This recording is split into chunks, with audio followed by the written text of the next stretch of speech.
Hello, some viewers. How are you all? Welcome back to another video.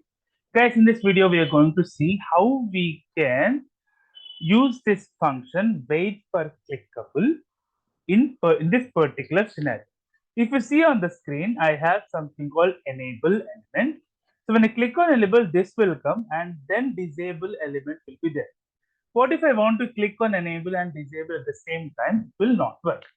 So it is taking a little bit of time. Let me reload this.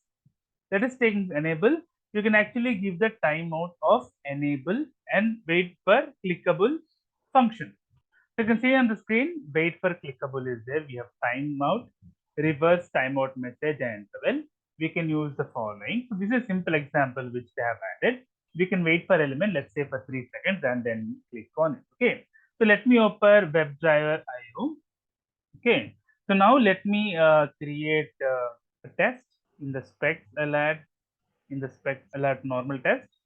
I'll add it here.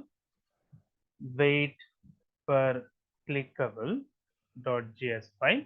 So let me open that. So we can take any example. Let's take this example. Let me copy this. So let me paste it here. So I'll write it here. Wait for example. Wait for, and I can remove the remaining one. I'll copy the same thing here. So it should be wait for clickable here.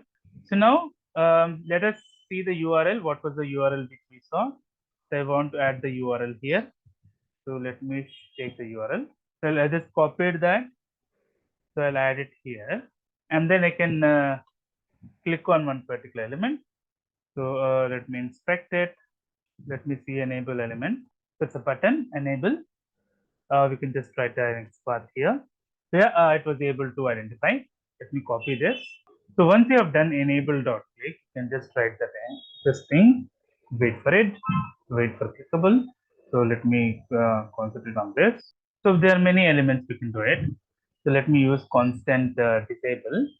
So it is exactly same how the enable is. So this is the final code. So enable is there after a few seconds. Just wait for disable. Let me give 4 seconds here or 3 seconds based on the timeout.